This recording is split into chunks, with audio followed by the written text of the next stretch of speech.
Actually, I was supposed to come out here all sad because it's, mental illness. We have really dark days and hard days, and right now I'm grieving and I'm wearing all black because I went to the doctor and discovered that I can no longer eat cheese. Aww. Thank you.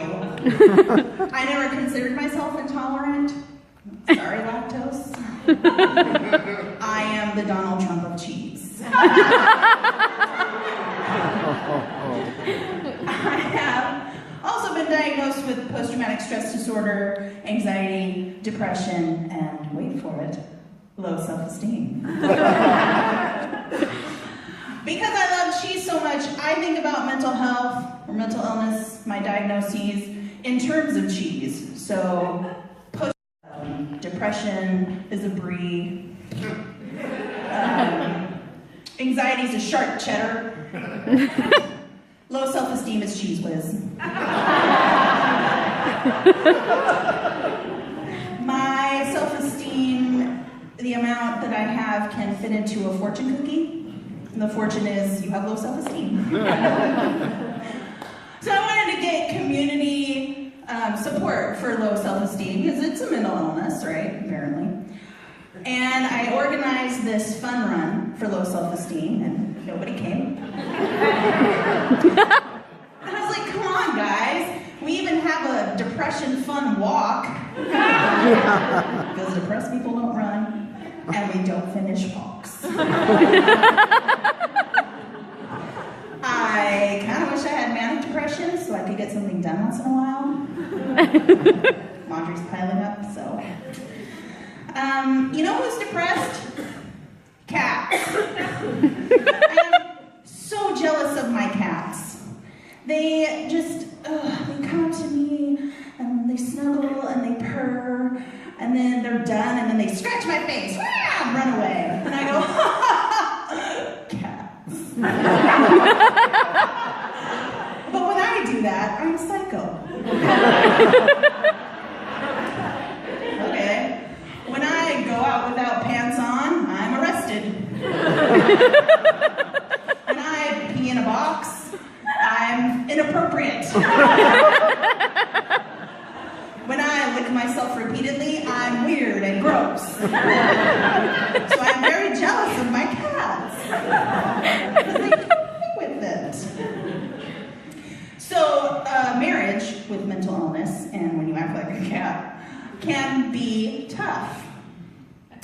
When I was younger, 20 years ago, I was very conservative and I was very concerned about the divorce rate is 50%. Oh, so terrible. And now after being married for 20 years, I'm like, that's pretty good. We are making it. I am actually cheating on my husband. Yeah. Scary in here, didn't it? So we record these shows on our DVR to watch together. And when I decide to watch an episode of The Bachelor by myself, there are these big blue letters that say right on the menu, watched. So thanks, Comcast, for ruining my marriage.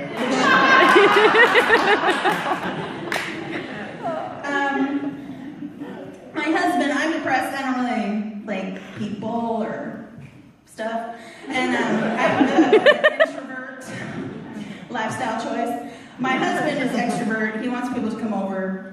So I'm like, you gotta do everything. And he's like, oh, I gotta clean the house, and then I gotta get all the food and shop, and then I gotta make all the food, and then I gotta clean up after everybody, and I gotta spend time with people, and how am I gonna get my workout in, and how am I gonna help the kids with their homework? And I'm like, oh, so you had to be a woman for a day. How did you even do it? I do love him. Not that you can tell. But I do. And he helps me relax in a very specific way. In bed, in the middle of the night. With his snoring. because people with post-traumatic stress disorder and anxiety are very high strung, and we don't relax easily, but he helps. And there's this exercise that I can do called clench and release, and you clench all your muscles together, and then you release them, and it's supposed to relax you.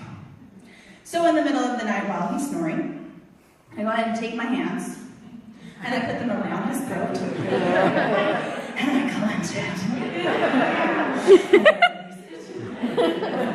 And then I clench it. And I release it. And then good measure, clench it. And I release it. It gets very quiet.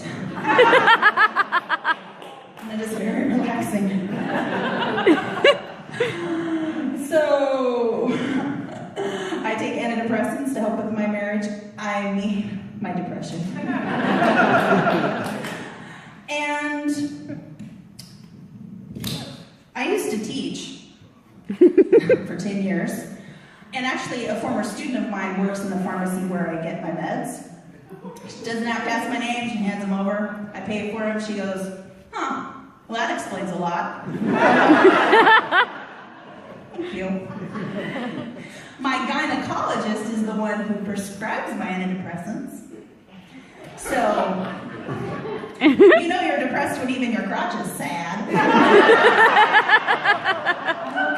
Okay, Kel, I need you to just relax your legs, relax your knees down. Yes, yes. Oh, have you ever thought about taking antidepressants? Okay. This last time I went in to see him, get my refill, my prescription, he said, congratulations, you are over 40, you'll get a rectal exam. And I was like, oh, okay, great. And I, anxiety. So I started practicing mindfulness to help me relax as well as clench and release.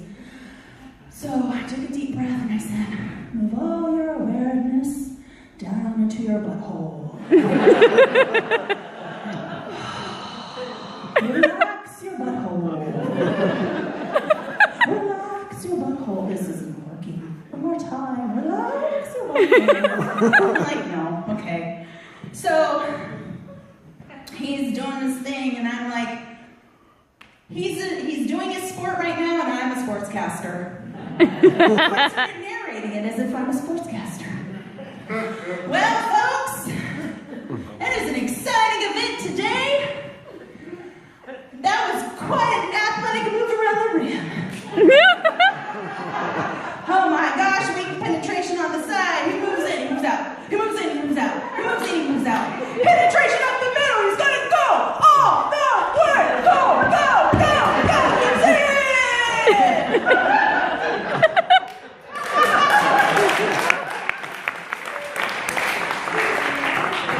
Let's see that instant replay, Ted. He's gonna go all the way. He said absolutely nothing. He's like, doing this thing still.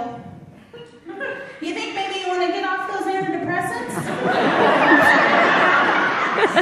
Not while they're tickling my ribs, no. Thank you very much.